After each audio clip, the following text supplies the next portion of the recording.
Le grand érudit de la dynastie Song, Su-dong-bo, et le maître Chan Fo-yin pratiquaient ensemble la méditation.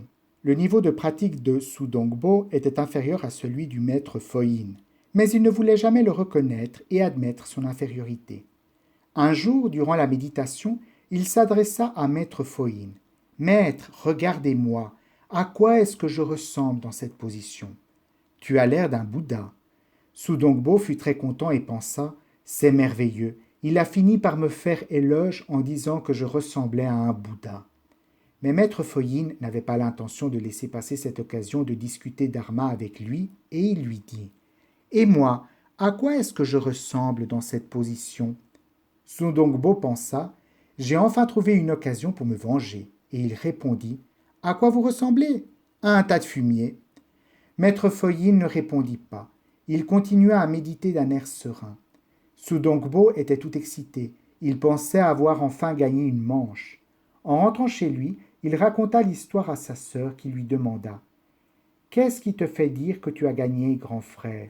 Il a dit que je ressemblais à un Bouddha et moi j'ai dit qu'il avait l'air d'un tas de fumier. Eh bien c'est toi qui as perdu. Comment cela ? Le cœur du maître Fo-yin est Bouddha. Pour cela, à ses yeux, tu es un Bouddha.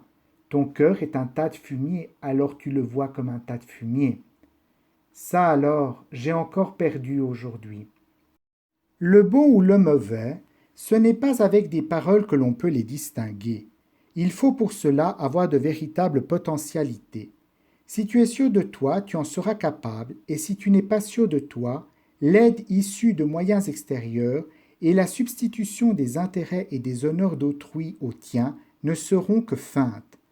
Nous devons utiliser le prajna pour contempler la lumière de notre propre nature de Bouddha. Au Japon vivait un maître Chan renommé qui s'appelait Bain. Une famille en particulier le respectait profondément et lui vouait une immense considération. La jeune fille de la famille tomba amoureuse d'un jeune homme et se retrouva enceinte. Le père l'apprit et voulut savoir qui était le père de l'enfant, mais elle n'osait pas le dire de peur que son père fît du mal à son amoureux. Le père insista et la menaça.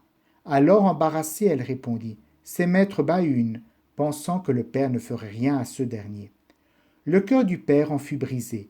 Il se rendit chez le bonze et lui dit « Maître Bain, j'avais tellement confiance en vous, je vous considérais comme un Bouddha, comment pouvez-vous avoir fait une chose pareille ?» Alors, sans retenue, il le rossa et maître Bain ne dit mot. Quand l'enfant vint au monde, le père le porta à la pagode et le tendit à maître Bain. « Tenez, voici votre enfant. » Ce dernier ne dit rien, il prit l'enfant et le garda chez lui. Pour élever l'enfant, il demanda l'aumône pour avoir du lait. Dans la rue, tout le monde le traitait de bonze malhonnête. Partout où il allait, les gens et même les enfants lui lançaient des pierres, mais il restait stoïque et continuait à élever l'enfant. Quelques années plus tard, le jeune homme revint et demanda à la jeune fille « Où est notre enfant ? Comment pouvais-je garder cet enfant ? Tout ce que j'ai pu faire, c'est de dire qu'il était de maître Bain. Comment as-tu pu faire une chose pareille ? Il est notre maître, comment peux-tu lui faire du tort ?